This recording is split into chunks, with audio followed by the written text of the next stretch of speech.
Hi, everybody. Welcome back to the InspireLife podcast. Thanks so much for tuning in again.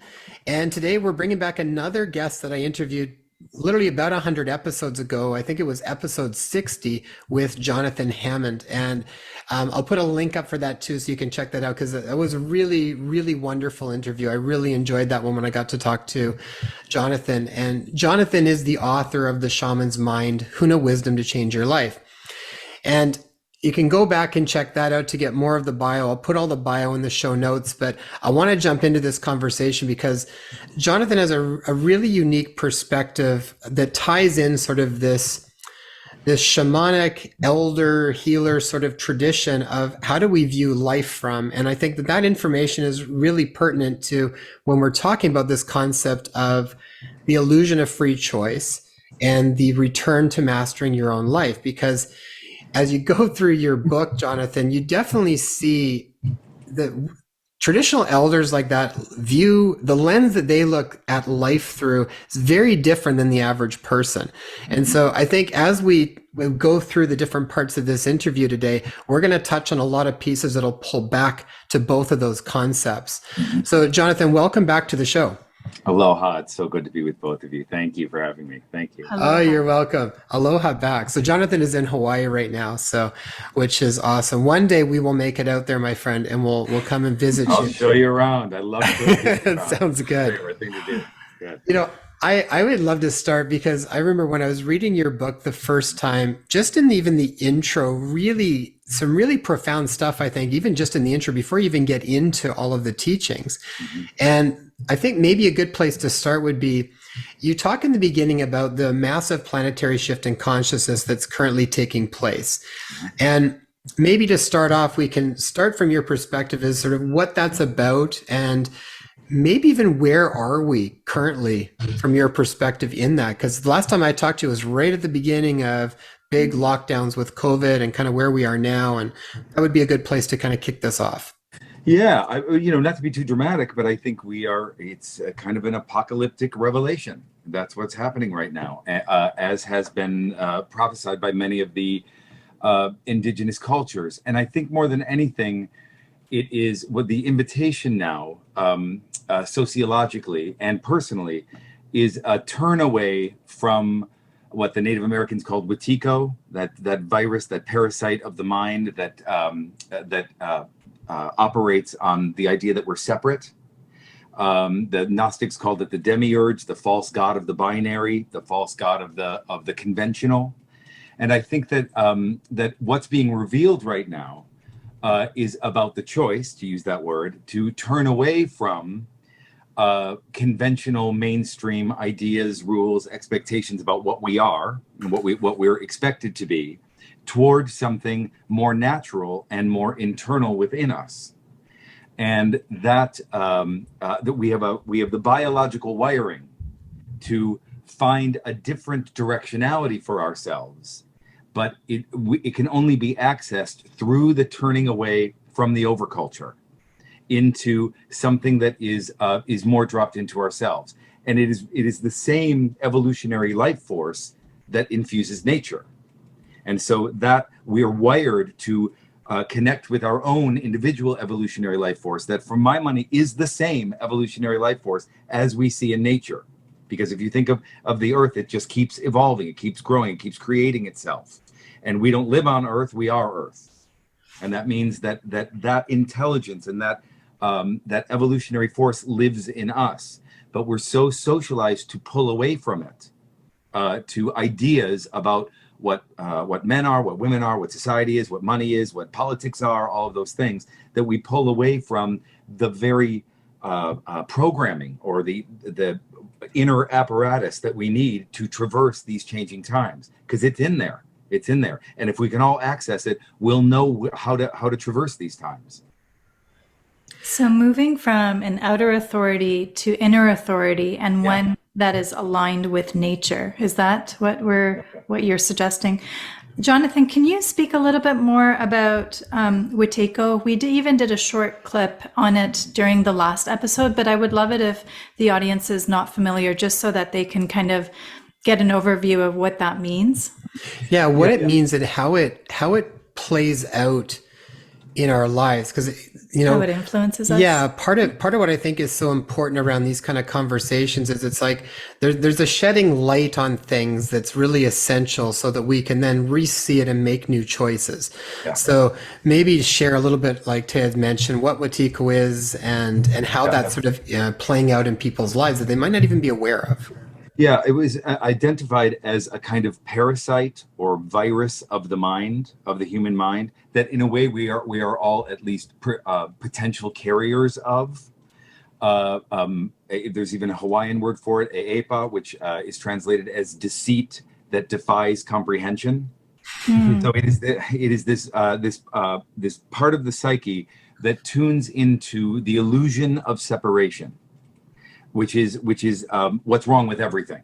If we could all know that we are simply individual apertures through which the one reveals itself, then we would stop our dominion over nature. We would stop being cruel to each other. We would stop hoarding wealth. We would stop every kind of ism that we don't like, because essentially Watiko is about the forgetting that what we do individually has a direct and substantive effect on ourselves because we are part of the all. So another way to think of that kind of unity is that we're all individual waves in the ocean, but we can't separate ourselves from the ocean. And so the idea is so how we act and what we do has a direct effect on the collective. And this virus of the mind obscures that and brings us toward a kind of solipsistic existence, our own narcissism, our own. And the other thing about Watiko is that it's characterized as self-cannibalizing, meaning that it is designed to kill the host. And the Native Americans, they were the ones who identified this. There's another correlation. The Gnostics talked about the demiurge, which is they called the false god of the binary. So the demiurge is, and the demiurge and the archons, the evil, the kind of evil agents that worship the demiurge. And so the Gnostics were very tuned into the actual teachings of Christ, which were about connectivity and love and all of those things. And they identified that armchair morality that was birthed with the organized religion movements about good, bad, black, white, amazing, terrible, which is all we see. All we see is the binary. And that is what is considered conventional now.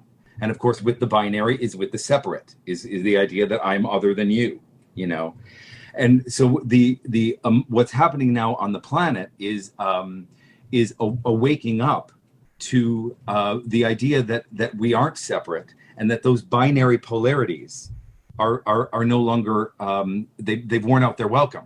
Even Jung in 1951, Carl Jung wrote, when he was going through his more mystic phase as opposed to his psychological phase, he wrote that in December 2020, he wrote this in 1951, a book called Ion, that in December 2020, we would end the Piscean age, which he characterized as an age that was a battle between good and evil, a battle that we would lose. And in December 2020, we would enter the Aquarian age, which he considered the next 2,000 years to be about individuation, meaning that the human would develop not against those different polarities, good, bad, black, white, but an internal truth and an integration of one's darkness and an acceptance of one's darkness and shadow and all of those things, so that we can get on with it, and so that we can see that that everything is gray, and that we're supposed to all exist in the gray together. And that the next 2,000 years, Jung said, would be a time when we do that. And so at the beginning of healing, and this as healers, at the beginning of any healing, all the darkness comes up, all the shadow material comes up, all the stuff that we wish wasn't there, but we now need to acknowledge in order to address it. And that's really what's going on the planet right now. And part of what's really being acknowledged more than anything else is that virus of the mind that believes in separation. Yeah, I think that theme has come up several times with different people. And we talked about that a lot with Paul too, in a different way. And so whenever we see those correlations, I always think that's really, really important. And kind of like when we think about what's going on, first, it's like over the past few years, that degree of separation has been so amplified, I think, to make it so obvious how polarized we can be. And then I feel like there's a transition happening right at the moment that's allowing for some reconciliation to take place around that and to start to see it differently. Because you've seen polarizations, even polarizations in families. And now I'm seeing opportunities for families to kind of come back again together and sort of drop some of the ideologies that maybe they've held or some of these types of things. So it seems like in what Paul had said, we've experienced separation as far as we can go as a human race. Correct. And now if we kept on going, we would basically be destroying ourselves. So now is the pathway back. And just to say this out loud, I think that polarization is by design. I think part of the conventional overculture is one of an unconscious enslavement to it. When you think of the idea of that, so many of us yearn for the paradise of childhood, what Jung called the paradise of childhood, that sense that we're really taken care of and we're really loved, and so many of us didn't get that, and so we were looking for a parent, and those at the tip top go, "I'll be your parent." I'll be your parent, and follow these rules, and they're all rules toward enslavement. So that polarization is by design. And what we're waking up from, what we need to wake up from, is that we're being duped into following someone else's rules that are meant to enslave. And that's the part that's so important. Yeah, go ahead. I love that you brought that up, because that's a part of the heart of what this whole series is about. And even prior to this one was a series called Know Thyself. It was bringing questions to facilitate a shift and bringing people back from an outer authority to an inner authority.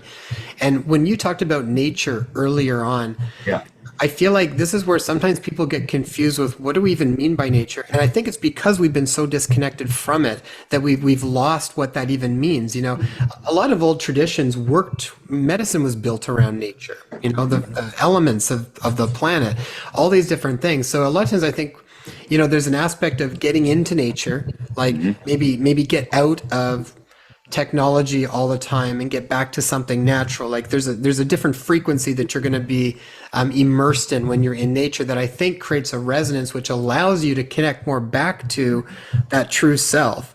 So when we talk about nature, what does that mean from your perspective, from a shaman perspective, as far as physically in nature, but then even acting from like natural principles within ourselves? Yeah. So if you think about what shamanism really is, more than anything, it is a reverence for nature. So Christians worship Christ, and Buddhists worship Buddha, and shamanic practitioners or earth-based practitioners, they worship nature. What we're worshiping and what we're seeing in nature is a template to teach us about ourselves. So if you leave the forest alone to do its thing, that forest will continue an endless process of continued growth, evolution. It doesn't deny itself what is good for it. It reaches towards the sun. It takes in the water. It roots itself into the earth, and it is everything in nature is of itself so, meaning that it is a spontaneous and unapologetic and non-self-conscious expression of what it is. And we are all individually that. That is us. We are not separate from nature. We are beings of nature. So when we talk about following our own nature, we're talking about that unapologetic, unself-conscious, of itself so-ness that is Jonathan and Jason and Taya, that we're following that.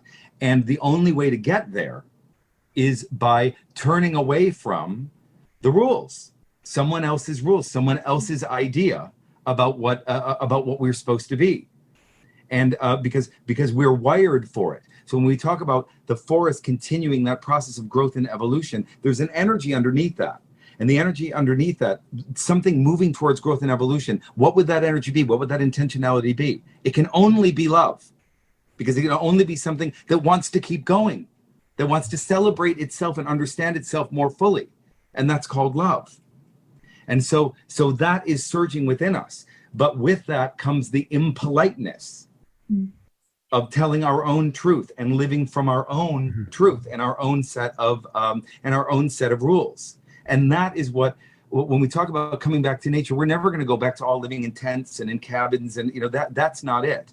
But the rewilding of the psyche is back toward that, is back toward a sense of the only truth that's real is the one that feels right, or the one that doesn't feel right. Truth is a felt experience. This is just facts. And you find that below the waist. That's why when Jung spoke about libido, he wasn't talking about sexuality. He was talking about the life force that comes from the place from which we create. Yeah. And it's deep within us. And that's, the Hawaiians even have a word for the gut, which they call na'au, which is translated as the heart of the mind. It's also genitals and guts, intestines. And the idea is that's the true wisdom place for us. This one is just adhering to the culture. Yeah. That's really the difference. So does that help you understand the correlation? That makes my heart sing, Jonathan. I really enjoy having this conversation with you and your candidness around it, because I think it's really important. I really do think that these are things people need to think about, because, getting back to a natural state of living, and you combine natural and you brought love into that too. And I really feel like the concept of love needs to be re-examined for people, because it's got sometimes this inherent, almost like it's okay, everybody kind of stay loving, and there's an aspect of that, but there's a ferocity that's inherent in love too, and there's boundaries around it, and there's a lot of pieces to it that can be ferocious as well. Look at like a mama bear, right? There's got to be a ferocity in that comes from a place of love. So I love that you also, these are so many things that we've been really deep in ourselves for a while. And so I love hearing it kind of mirrored back from someone that we haven't talked to for a while. So, but around the spontaneousness and the non-apologetic unself-consciousness, this is where the discomfort comes for people. Like this is also a really important part, I think, that is part of this conversation. We talk about free will, right? How much of the choices that we make do we make because they stay within that sort of comfort zone of what we become familiar with? When we start to do what Jonathan's talking about and really start to abide by what is naturally, what are those spontaneous instructions within ourselves that are surfacing at any given moment in time, and are we able to adhere to that? Or do we kind of re-rationalize it in the brain and then sort of dampen it back down again? I think this is stuff that naturally tends to come up when we start to do that, but the more that we do it, I feel like that natural wave can't be stopped after a while. Yeah, the thing that's tricky is, Freud identified a part of the psyche. He identified three parts of the psyche, and one is called the superego. And the superego is the part of the psyche that is wired toward assimilation, that is wired toward toward convention, wired toward fitting in. And superego is great for things like not eating with your hands at a fancy restaurant and wearing black at a funeral and those sort of things. But we have relegated it to its supreme importance. So we're living in a culture that is mired with what everyone thinks, what everyone thinks of us.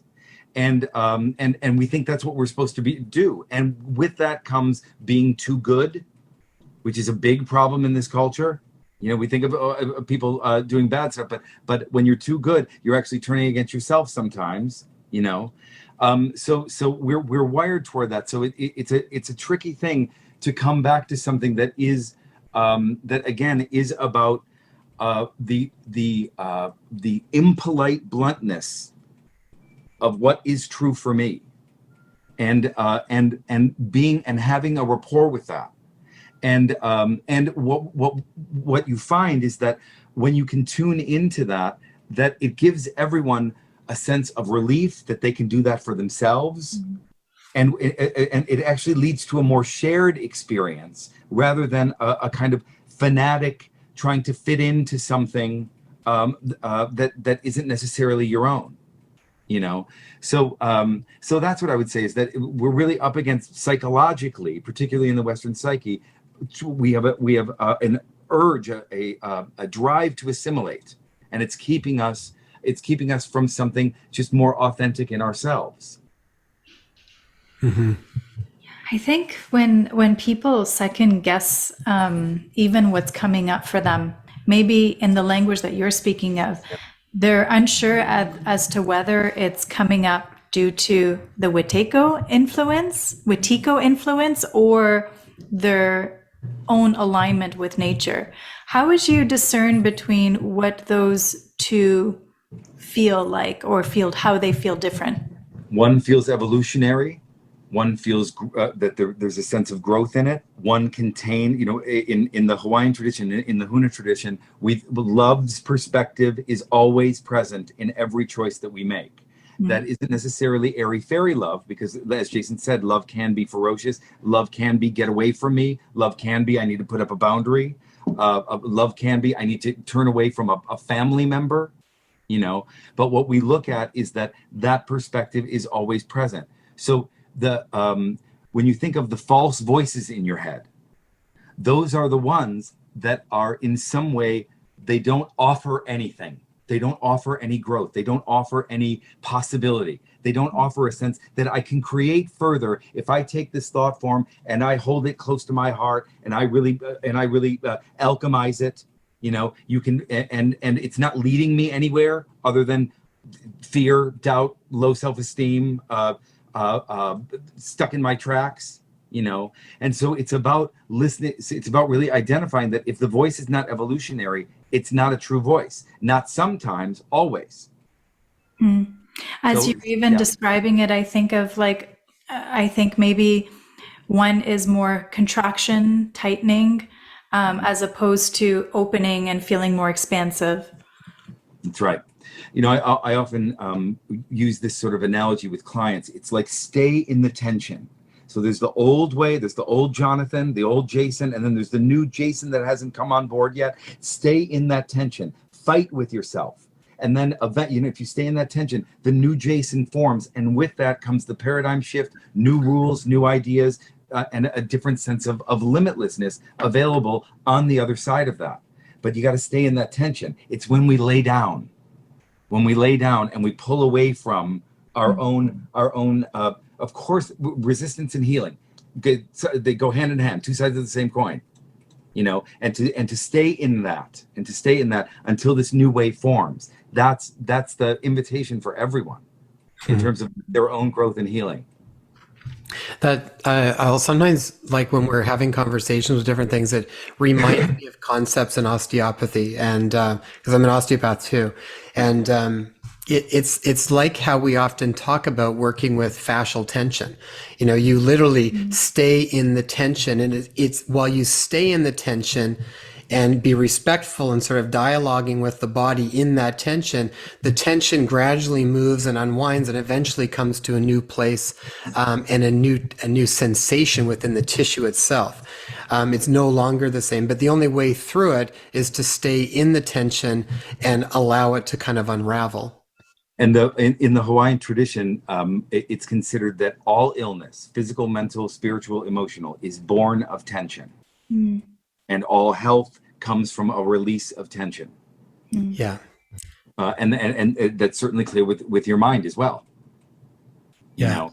Because when you destabilize that default network in the brain that is constantly telling you what the rules of you are, and when you can destabilize that and see that for what it is, there's so much more on the other side of it. Mm-hmm. Jonathan, what are some tools that you offer to your students when you're working with clients as far as what to do if they have trouble staying with that tension?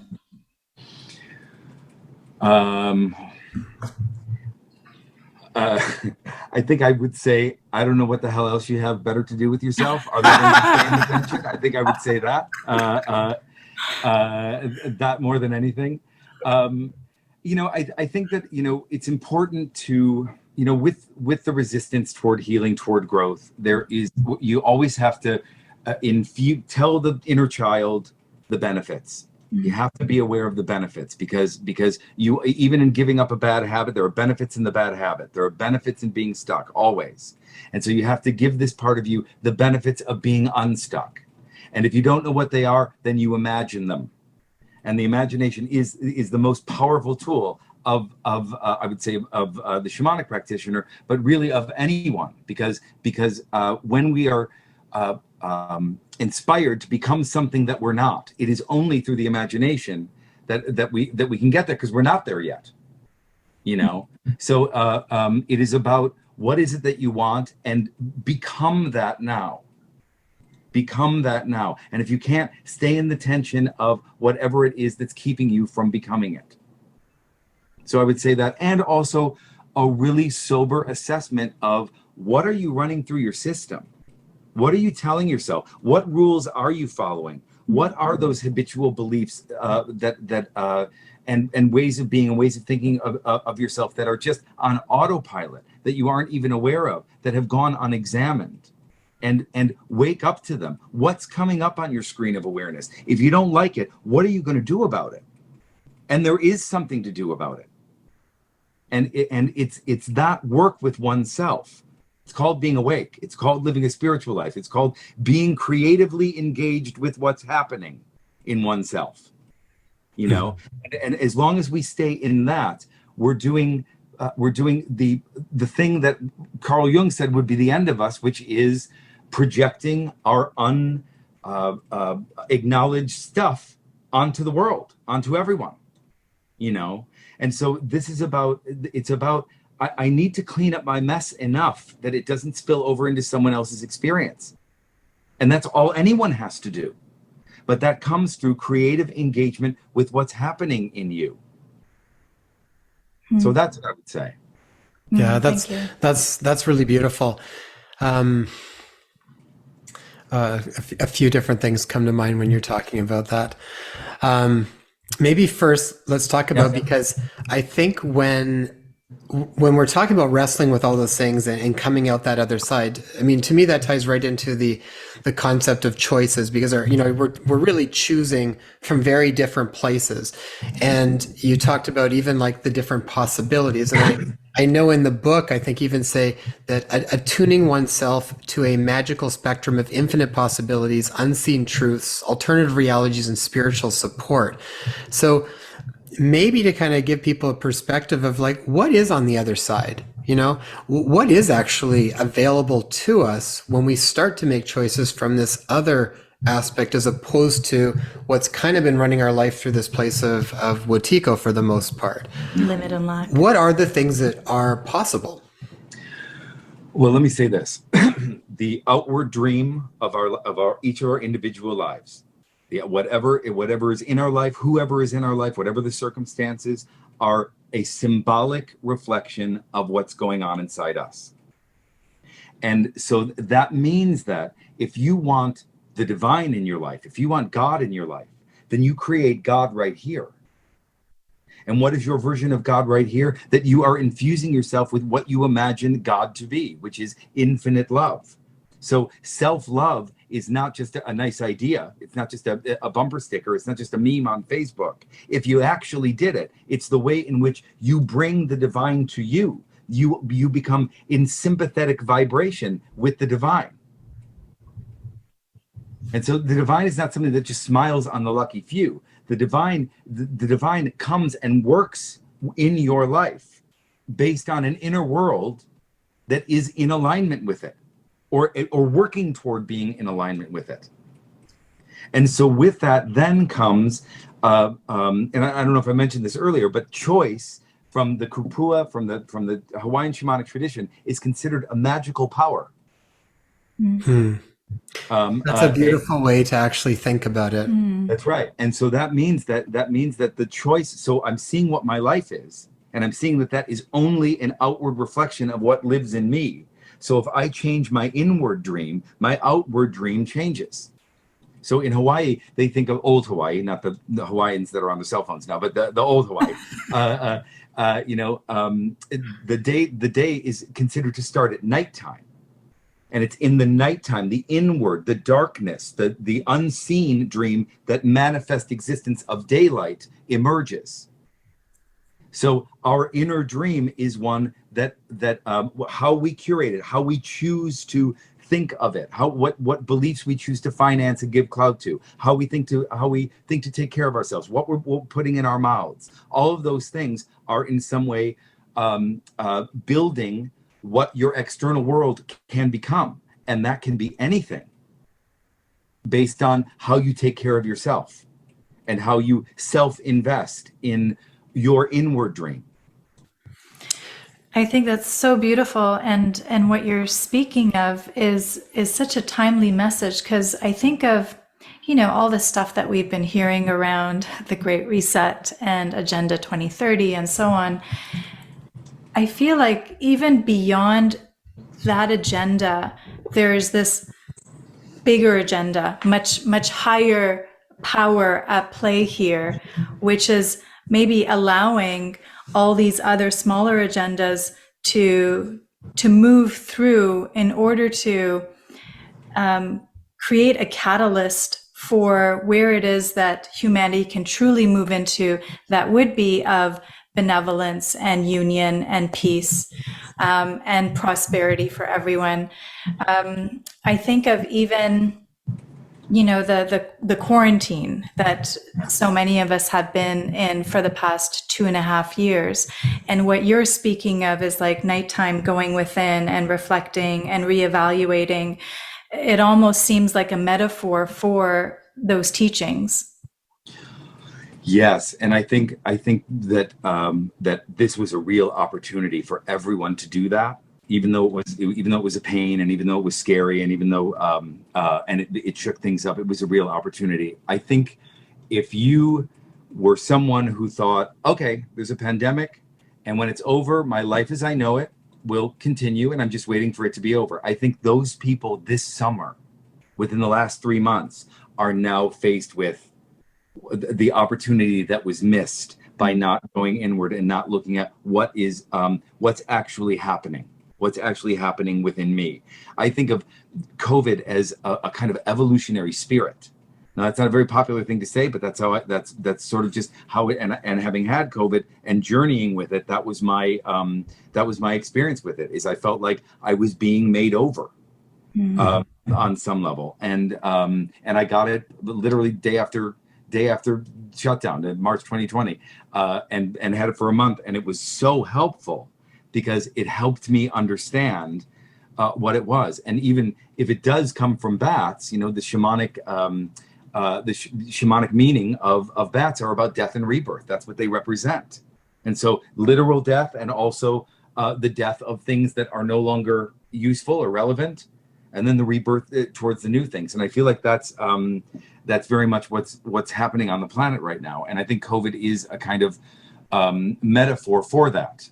The other thing to say is that with this conventional overculture, you know, this polarized binary overculture, comes at this time on the planet the emergence of the non-binary, and the non-binary person who says, by virtue of what I am, I don't fit with you people, and you have to deal with me.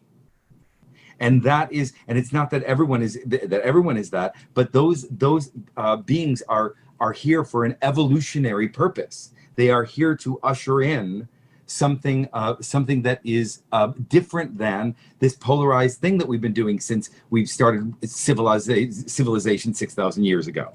You know, and there's this other thing that's really emerging now. And even Jung, clearly I'm a Jung fan, but you know, even Jung in his identification of anima and animus, you know, that was the masculine and feminine within all of us. You know, that he was pointing towards something. And I think that the new human, the new man, the new woman is more about a merging of those energies, a merging of the split between us individually. And if we do that individually, that has an effect on the way the collective separates. Mm-hmm. Well, and maybe you can tie in when they talk about the fifth Pachacuti that I think it was the Quechua people in the South Andes talked about, because that's kind of in alignment with that sort of this idea that the we've kind of been in a more predominant sort of masculine energy, maybe a little bit more, and we're moving more. And I remember reading about this a long time ago when they were talking about the transition that was going to take place from the Piscean to the Aquarian age, and that there was, how they described it at the time was that there was a movement from more of a solar plexus chakra dominance to more of a heart chakra dominance. But it's not that you're losing this, but you're balancing these out together. And so this is where I think there's blending. But maybe you can share that story a little bit for people that aren't familiar with it. Yeah. So a Pachacuti, so this comes from the Quechua people of the high Andes, and a Pachacuti is a 500-year interval. And they and the Quechua people, it's shaman time, so you have to kind of be a little fudge a little bit what exactly they mean. But they talk about this being the 5th Pachacuti, and this is a time when the eagle, which from their perspective is considered a bird that is about masculine energy, directive, logic, informational, during the 5th Pachacuti, the condor, which is considered environmental, feminine, intuitive, that the previous Pachacutis have been dominated by the eagle, and that now the eagle and the condor would fly together in the same sky, that they would merge together, and that was the invitation during this time on the planet. So that's one of the prophecies. But there are so many that are about this time. The rainbow prophecy of the Cherokee and the Iroquois, which is about people from with all different ethnicities. The rainbow is literally skin color, all coming together to usher in the light. There's the Kali Yuga in the Hindu tradition. There's so many, but it does seem to be and what I love about the prophecies too is that they do talk about it's going to be tough, but they don't talk about that it's going to be the end.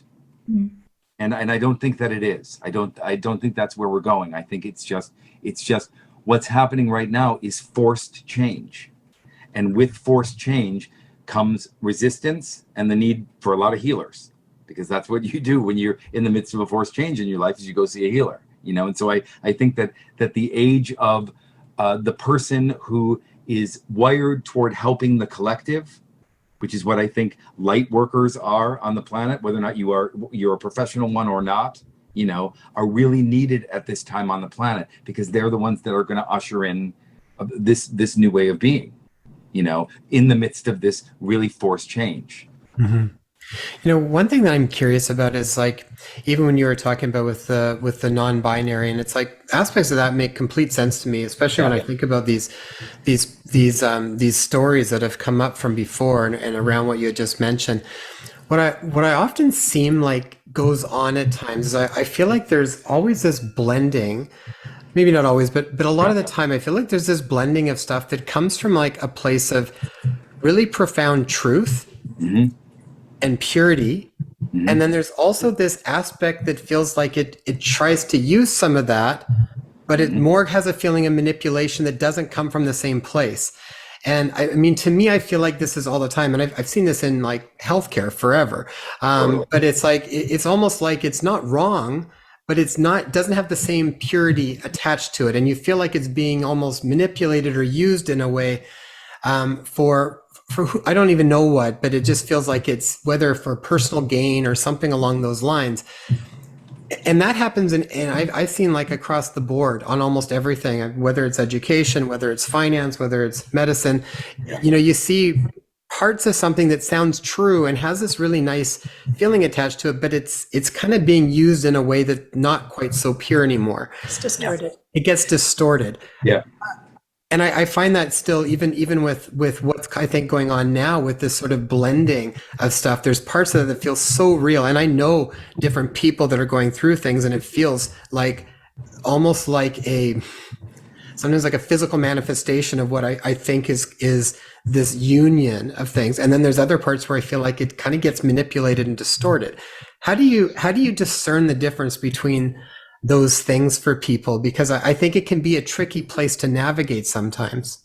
Yeah, I often talk about the Instagram healers. They take the weekend workshop and then they and I think that the culture is such that at 19, 20 years old, we have a device where we are supposed to put the product of us on that's supposed to live forever and be what we are.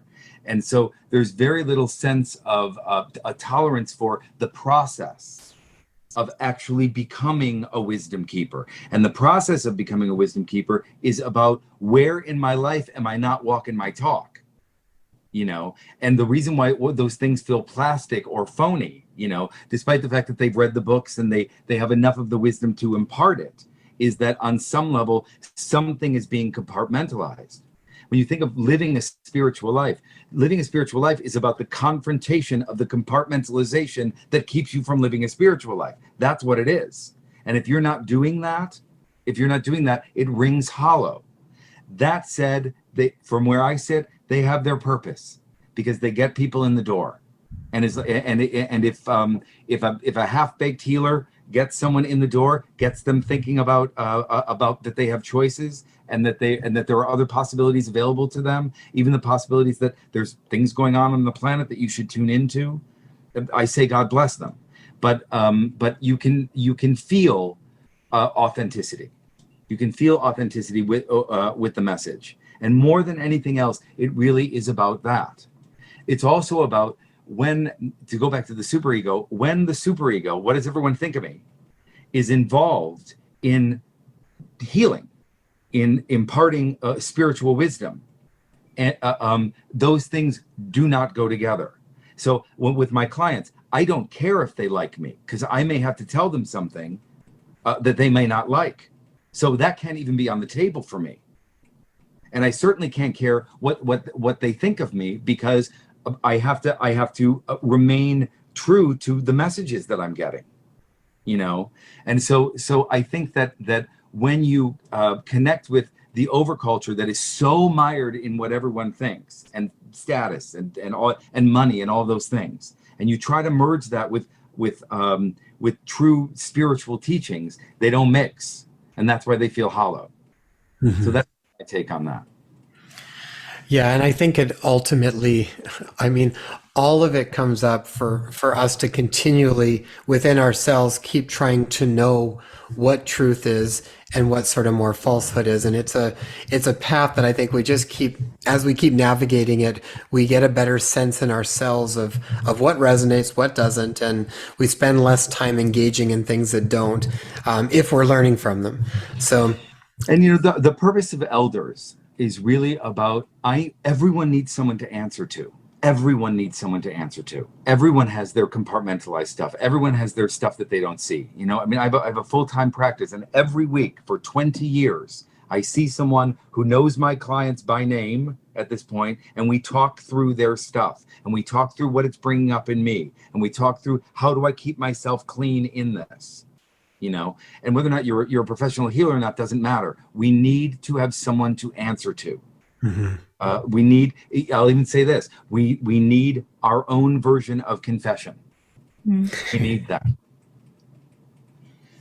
Yeah, we wholeheartedly agree with that as well. I feel like even with us, we have mentors too that we study at different times with and work with one-on-one as well, just to kind of check in, because sometimes it's hard sometimes you miss things that different aspects of self, or there's shadows that come up, or the chinks in your armor that you just can't see. Mm-hmm. Yep. Yeah. It's so important. It's so important. And what's wrong, capital W wrong, on the planet is the absence of that process with everyone individually. That's what's wrong. That's what's wrong. It's that which has not been examined in oneself, and you know, the psyche is always moving towards homeostasis, which means that when we project, when we splay out our shit onto another, what the psyche is doing is trying to get us to see that thing in us that we're not acknowledging. You know, so that's why that's there. So projection is a helpful psychological mechanism if you take the message, and if you wake up to it, and if you examine why that's happening. Mm-hmm. Yeah, would you agree that emotions have a similar place as well? Like they can be helpful in that sense as well? Or what's your take on that? Well, emotions are directional, right? When you think of, you don't decide to be angry, it just starts happening. You don't decide to start crying, it you start crying. You don't decide to start feeling horny, you just feel horny. So it's connected, but that part of us is connected to nature. So anything that is spontaneous, to go back to that word at the beginning of our conversation, spontaneous and unapologetic, is truth trying to reveal itself to you. And our job is to get the conscious mind to listen to it. It doesn't mean always act on it. We're not always going to follow our horniness or our rage or whatever. But the acknowledgement of that is our opportunity to do something skillful and creative with it, because it's directional. Even something as unattractive as jealousy is really saying, I want what that guy has. That's directional. That's evolutionary. And if you use it as such, those darker colors of us are things that help us grow. And to liken it to nature, if you think of the things in nature that we don't like, the tarantulas and the great white sharks and the whatever, those things, we don't think they're not supposed to be there. We don't like them, but we don't think they're not supposed to be there. And to treat ourselves as a being of nature, it's the same with us. And those beings in nature that we don't like serve a purpose. They are part of the interdependence of nature, and they're needed, which means that all of our stuff is needed. If we can acknowledge it as such and work with it and turn it into something creative and evolutionary for ourselves. Yeah, and it comes back to, like you had mentioned, that with when we recognize if there's something we want in from our neighbors or something along these lines, it's also being able to be non-judgmental of yourself and be honest and authentic that's kind of where we are. Otherwise, the alternative is that we're really just denying what we are and never really giving us the chance to actually start to progress from that too. Because there's often so much guilt and shame attached to the thoughts of what has been deemed to be the correct behavior or what's sinful or all of these different things. And that's created so much. It causes so many people to kind of shut down before they give themselves a chance to actually work with what's inherently coming up. Yeah, well, and the antithesis of love is criticism and judgment. If you want to block love, bring in criticism and judgment. That's what that is, And again, criticism and judgment, and particularly judgment, is part of the overculture's enslavement that came with the armchair morality of good, bad, black, white, sin, not sin, etc. And so when we are judging ourselves or criticizing, that's Watiko. That's at least the seeds of it. That's the seeds of leaving ourselves and merging with the overculture. Now, it doesn't mean we don't assess. It doesn't mean we don't take in feedback that feels helpful and growthful to us. But when it's just about but criticism and judgment separate, and love conjoins. And if we're moving towards conjoinment and away from separation, then criticism and judgment are really in the way of that happening. From your perspective, Jonathan, what is the overculture and when did that even start? It's almost like, where was the birth of Watiko in the first place? Mm-hmm. And then you have to start bashing Christians.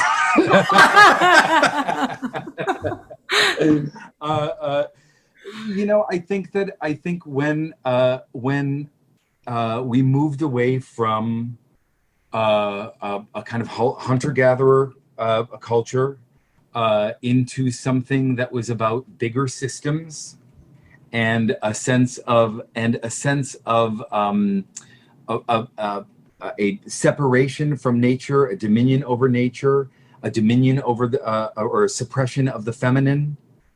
The age of ideas was wonderful, but sometimes the ideas took us away from felt truth. So I think it's been going on for about 6,000 years. I think since we talk when you talk about civilization, the beginning of civilization, that was really the end of organic truth.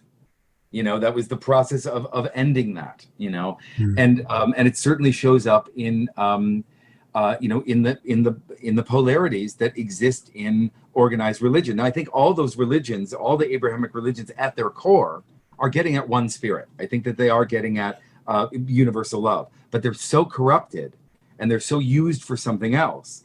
And then they became a way in which a kind of model for the way corporations do the same thing. You know, and even family structures, and even the idea of you know what I'm talking about in terms of evolutionary energy inside us. It's below the waist. And what did those systems do? They said, we don't want you below the waist. We want you anywhere but below the waist. And below the waist is dark and dirty and bad, you know. And yet that is the place where we actually find ourselves. They don't want us to find ourselves because they want us enslaved, you know. So that's my take on sort of. But I think it's been going on for 6,000 years. I think it got really bad about 2,000 years ago, and continues to be. And I think it's just right now it's just worn out its welcome. It's so interesting to me because it has worn out its welcome that we're now legislating against vaginas in 2020. I mean, I just can't even believe it. But I can, given the pushback from those people at the top who are threatened by everyone getting inside themselves, you know. And the fascinating thing, I'm now a psychedelic facilitator. The fascinating thing too is that anyone who does any therapeutic work with psychedelics or plant medicine see this matrix thing for what it is. And 70 years ago they put the kibosh on that. You know? But it's still there, and that truth is still there for us to take on for ourselves, and to not only fight against it, but it's not even fight against it as much as it's go to the side of it and do your own thing. And let that thing be what it is. And find your own way. You can still find your own truth, even in this polarized world. And I think that's the invitation right now. Yeah, and it's just running all of that information through your own sense of self. You know, even with having a mentor, you know, it's like I think it's important to keep running through until eventually I think we all eventually arrive at being our own mentor, because we're so connected to something that's ultimately more real. You know, I remember Dr. David Hawkins, who I studied with a lot before, and he would talk about as soon as you added ism to the end of any word, it dropped below the level that was basically supportive of health at the level of 200. Either got down into pride or all these other sorts of things that were inherently kind of more destructive. And so, you know, you could look at a lot of religions. Doesn't mean that a lot of times the original teachings were very high level of consciousness, but the ism, when it got attached to it, turned it into something very different. And I think, like you're saying, like just it ties into more of the, you know, the power, the power and the control, and those things tend to be what usually surface at some point. Yeah, and any feedback that doesn't give you more authority, isn't good feedback. You know, and certainly you would always listen to advice from loved mentors, but defer to your own authority. And the ultimate goal, yes, is that because there's only one mind and we're all connected to it, the idea that we can let the chi teach us. We get to the point where we let the chi teach us, you know, and that we read the books and we have a lexicon of knowledge and all of that. But at the end of the day, there's something else. We get to a point where that is guiding us. And that's part of it too. But when you think of the nature of power, is that we all have all of it. Each of us have all of it.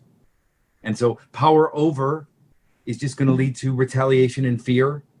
Power against is just going to cause tension. But the power to empower another, to give someone more of their own authority, that's how you know you have it, because you can give it away. Nicely put. I think, do you have a question first? I was just going to ask, since you brought it up, as far as psychedelics, are you talking about like ayahuasca, mushrooms? What are you speaking of? And I wanted to ask for your insights as well, since you have experience with it. Is it beneficial for everyone across the board, or what would you say to that? Yeah, I had my ayahuasca thing years ago. My recent training has been in working with psilocybin. So the answer to your question is that no, it's not good for everyone. And I even think people that it is good for need to go through a process to prepare for it. Yeah, so the idea And again, this is part of the conventionality of the overculture, that you go and you take the ayahuasca and you're fixed, and you've heard the whole thing. It's 10 years of therapy. Yeah, it's 10 years of therapy, but you've done 10 years, and so now it all integrates. So it's certainly not for everyone. It's certainly not for everyone. And of course, there are psychological disorders that might be contraindicated or that kind of thing. But I think that it's about how I have found psychedelics to be useful is when you're working on the thing, when you're in the, and it's just not, and you just, and you've looked at it from all sides, and you have really, and you've really worked on it, and you're almost there. The psychedelics can help destabilize that default network in the brain enough that this new something suggestible, you become a little bit more suggestible, and this thing takes hold. That's when I found it to be really helpful for myself and for people. Is really when it's about it just needs that little push, but you've been working on it and looking at it from all sides. Does that help? Absolutely. Then they come out and they're like, "Oh shit, I've been in the matrix all this time. What do I do now?" That's right. That's the other thing is that if you haven't been doing work on yourself, a lot of times it can be overwhelming. It can be really scary. It can be a great opener. It can be a great opener to, okay, that spirit thing that's really real. I thought it was real, but it really is real, and I see it now. But it can really backfire. I mean, there's something called a healing crisis. And that is really when you're confronted with, this is the thing, and my fingerprints are all over this, and and that's a very scary thing to face. So it's important that it be really done mindfully. Mindfully and with a person that can facilitate and hold a specific space and do it properly. And I mean, we were in Mexico for a while, and it's like, that's a big thing that goes out in like Tulum area and stuff. And it's like, there's a lot of times where I hear some of the stories, and it's like, there's so many more layers to it when you're really wanting to work with it, to do it in a really effective way. Otherwise, I think for some people it can be dangerous. But yeah, you get the right facilitator in the right space, and it's a very different thing. Yeah, there's ethical considerations. They talk about set and setting. I mean, there's so much to holding up an appropriate container for that work. Mm-hmm.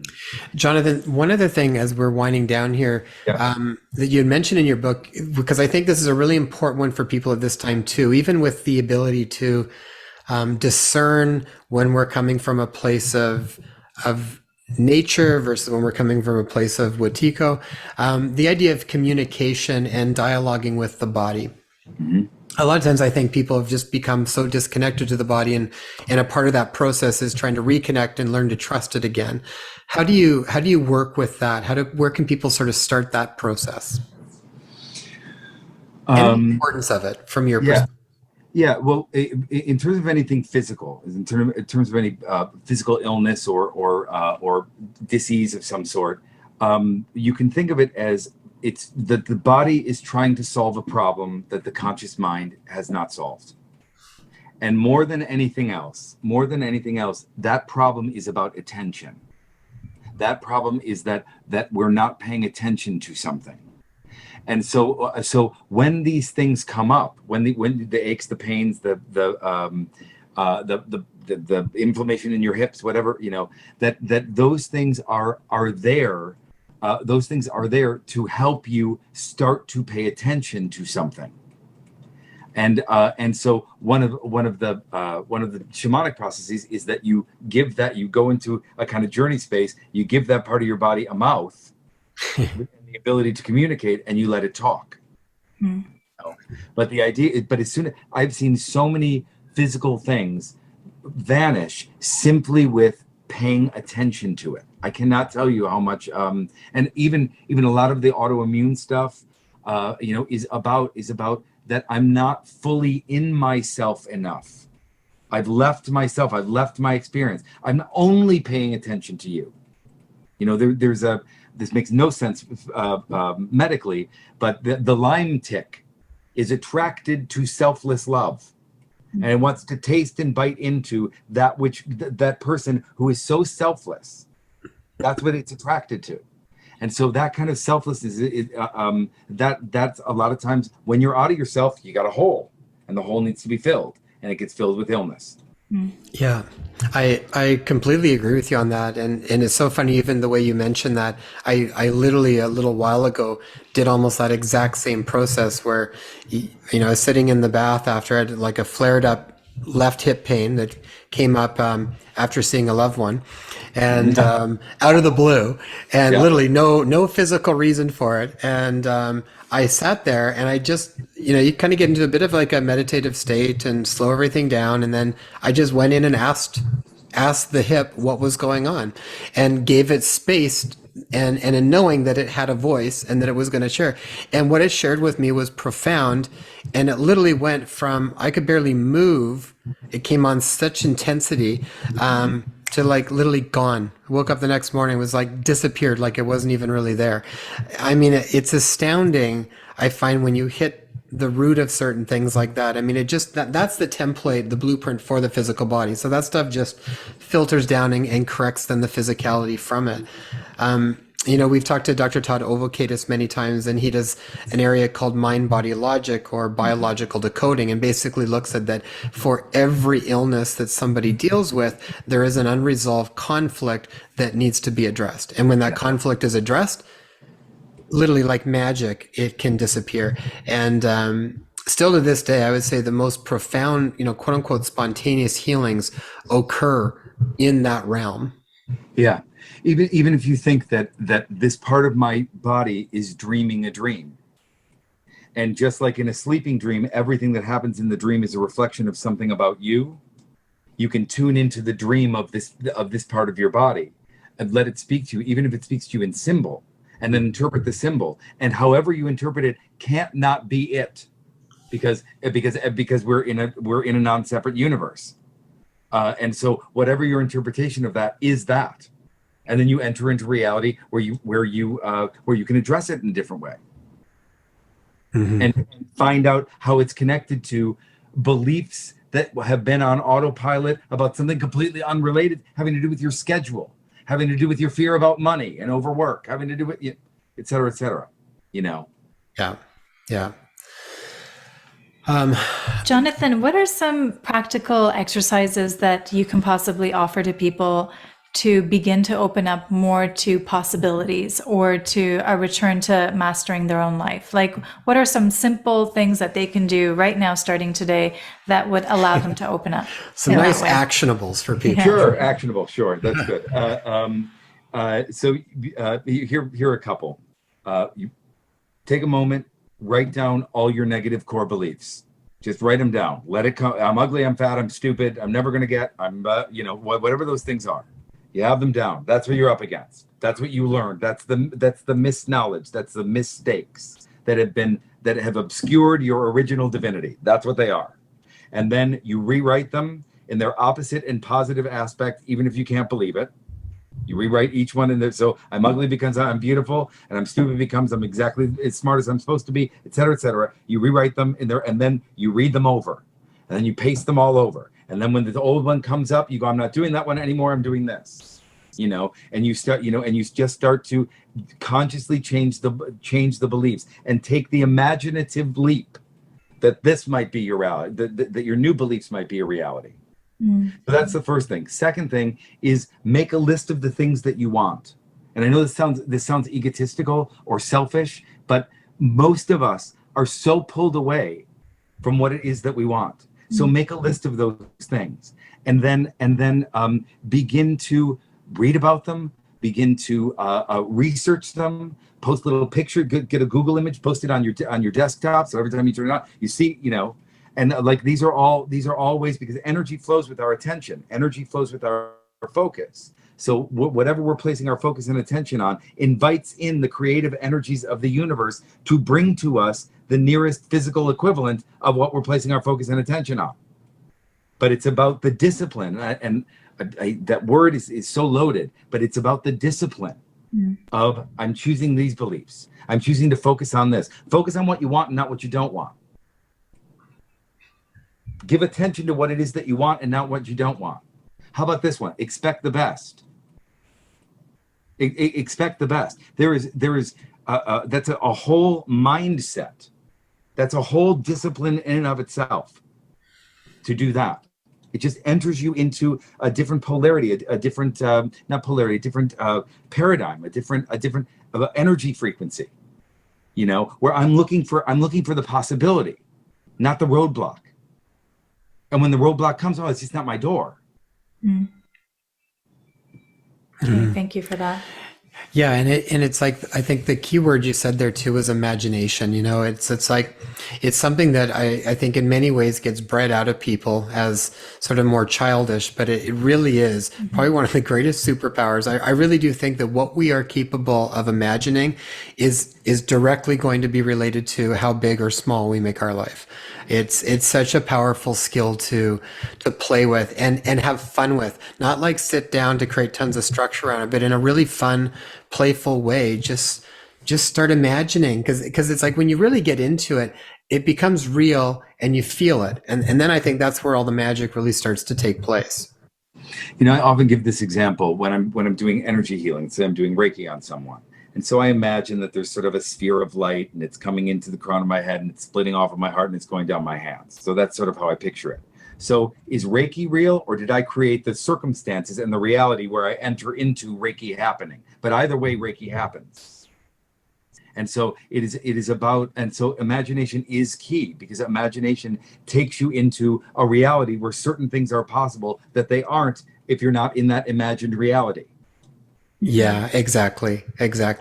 Well, I know when we do osteopathy, it's very, I mean, you're picturing with your hands lightly on someone, but you're in actually making adjustments on their viscera or their organ. I mean, you're not actually, you know, but you are in a certain reality, in a certain dimension, I think. So, and you see change happen. You can't always explain it. You can't maybe always do a double-blind placebo-controlled trial around all of that stuff, but it's you know, anybody that practices clinically experiences these things, and it's experiential. It's experiential, and it's you know, I don't think a lot of clinical work allows for, because what we're talking about is not really measurable. What we're talking about is a felt sense that something is happening here, that my influence on this patient or this client is having an effect that I can't understand, but I know that is happening. You know, a lot of times when I'm doing supervision with my mentor and I'm talking about my clients, then I have the client, and whatever we talked about in supervision has already come online in the session 4 days later. You know, because energy is really that connected, and the intentionality and the focus that I'm giving the person on some level by energetic inference influences them. Mm-hmm. Mm-hmm. Yeah, that's wonderful. Jonathan, where can people learn more about the work you're doing? Anything else that you've got going? How they can set up appointments with you? Any of that kind of stuff? Where can we send them? Yeah, mindbodyspiritmaui.com, or if you just Google Jonathan Hammond, I'll probably come up. And there's some classes on there, there's some trainings on there. I'm in the something I can't talk about yet, but there's some more online offerings that are coming up. But if you're on there, you'll get on my mailing list, and you'll be sent stuff. And if you want to do private work with me, that's where you find me too. Wonderful. We will put all those in the show notes so people can check that out. Jonathan, that was really, really fun. Great chatting with you again. It's so great to be here. I'm big fans of you too. I really am. I've been following for a long time. Blessings to you, Jonathan. Thank you so much for your time. Thanks, Jonathan. You're welcome. Aloha.